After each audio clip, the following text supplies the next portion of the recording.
हमारी लाडली बेटी, शाम को आते हुए राशन लेते आना। और हाँ, मुन्ना के स्कूल में फीस भरनी है, उसके लिए पैसे देते जाओ। बीबी की इस मांग पर जेबें उल्टी करके दिखाने के सिवा बड़े के पास कोई दूसरा उत्तर नहीं था। माथे पर चिंता की सिकनों के साथ सवेरे तो बड़ा भाई अपने काम पर निकल गया, लेकिन उस शाम उसने पूरे परिवार के सामने इस आर्थिक संकट को दूर करने के लिए एक प्रस्ताव रखा। क्यों ना हम उस प्लॉट को बेच दें जिसे बाबूजी ने लक्ष्मी को शादी में देने के लिए खरीदा था। बेटी को दी हुई चीज वापस नहीं मांगते, पाप लगता है। लक्ष्मी का जन्म होते ही घर खुशियों से भर गया था।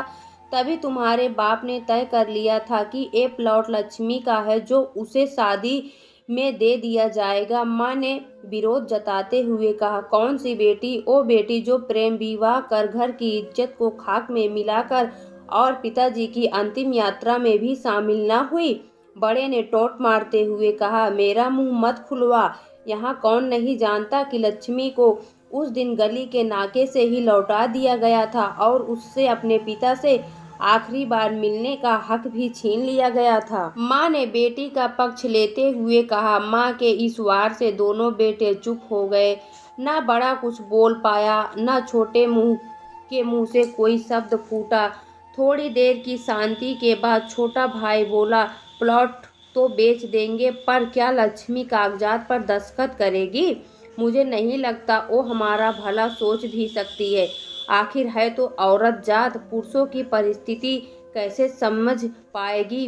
काफी वाद विवाद और सोच विचार के बाद सब इस बात पर सहमत हुए और पड़ोस के मोहल्ले की लक्ष्मी की दोस्त को बोलकर लक्ष्मी को घर आने का न्योता दे दिया गया। अगले दिन सुबह से गली के नाके पर खेल रहे बड़े भाई के लड़के बुआ आ गई की आवाज सुन घर वाले चौकन्ने हो गए। दोनों भाई मन में द्वेष और नफरत के साथ उसको कैसे घर में आने के लिए कहें, इसी दुविधा में थे।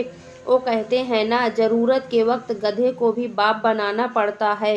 उसी कहावत के हिसाब से दोनों भाई बहनें से बात करने के लिए तैयार हुए। दरवाजे पर जब बेटी और दामाद ने पूरे 7 साल बाद कदम रखा तो माँ की आंखें भर आईं और दोनों को बड़े प्यार से घर के अंदर लेकर आईं। बेटी और दामाद भी माँ का इतना स्नेह देखकर भाव विभोर हो गए। शाम को साथ में बैठे बेटी दोनों बेटों और दामाद के आगे हिचकिचाते हुए माँ ने ही प्लॉट का मुद्दा उठाया। लक्ष्मी को थोड़ा अंदेशा था कि कोई बड़ी बात होगी। लक्ष्मी उसी दिन से ये सोच रही थी कि ऐसी क्या बात हो सकती है कि जो खड़ूस भाई उसे बाप का मुंह भी देखने के खिलाफ थे, वे अचानक इतने कैसे पिघल गए। लेकिन अब उसको सारी बात समझ आ गई। लक्ष्मी ने तिरछी नज़र से पति की तरफ देखा तो वो बोल पड़ा, देखिए माँ जी, शादी से पहले जो कुछ आपका था वो आप ही का रहेगा। न उस पर मेरा या लक्ष्मी का कोई हक था, ना है, न भविष्य में हम मांगेंगे। इसलिए आप निश्चिंत होकर उस प्लॉट के साथ जो करना है कीजिए। आप जहां कहेंगे हम वहां साइन कर देंगे। सुबह से अपने जीजा से नजरें चुरा रहे दोनों भाइयों ने अब अपने जीजा को अच्छे से देखा। सुबह प्लॉट के कागजात पर बहन के दस्तखत लेकर काम खत्म किया जाए, यह तय हुआ। सब इसी मीटिंग को खत्म कर उठ ही रहे थे कि टीवी पर अनाउंसमेंट हुआ कि आने वाले 21 दिनों तक देश में लॉकडाउन लगाया जा रहा है। लक्ष्मी के पति ने फोन पर बात करने के बाद कहा, अब हम क्या करेंगे लक्ष्मी? कल की बस भी रद्द हो गई और 21 दिनों तक कोई बस नहीं है, हम तो फंस गए। इस खबर से दोनों भाई बहुत निराश हो गए, क्योंकि एक तो उनकी आमदनी कम थी और 2 लोगों का खाने पीने का बोझ बढ़ गया था। लेकिन माँ अंदर ही अंदर खुश थी, क्योंकि इतने बरसों बाद घर वापस लौटी बेटी इसी बहाने कुछ दिन आराम से उसके साथ रह पाएगी। दोनों भाई सब्जी और फल बेचा करते थे। कुछ दिनों में ही लॉकडाउन के चलते और कोरोना वायरस के चलते लोगों ने उनसे सब्जियां और फल खरीदने बंद कर दिए। पहले से खराब उनकी आर्थिक स्थिति और ज़्यादा खराब होने लगी और वह मन ही मन लक्ष्मी के कदमों को अशुभ मानने लगे।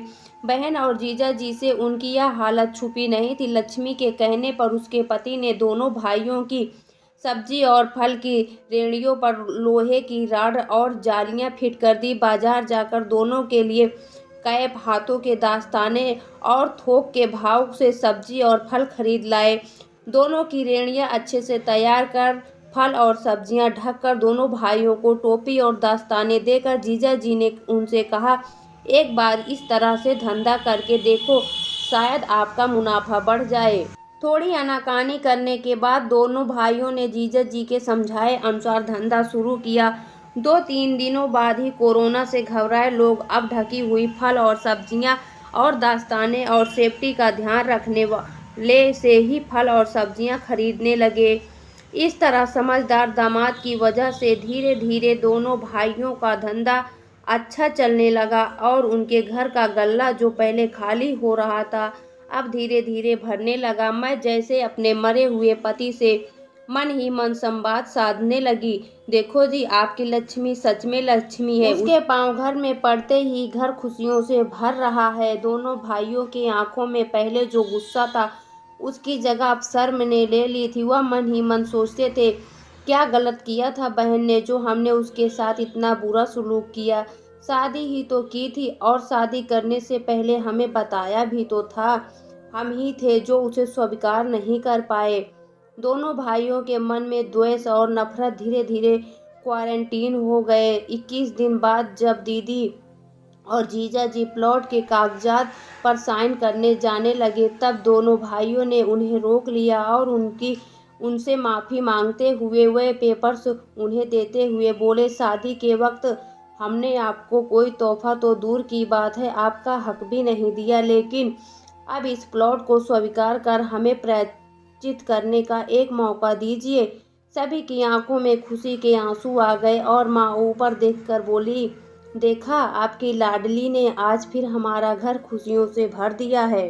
दोस्तों, आपको यह कहानी कैसी लगी कमेंट में अवश्य बताएं और हमारे चैनल को सब्सक्राइब करें, वीडियो को लाइक शेयर अवश्य करें। धन्यवाद।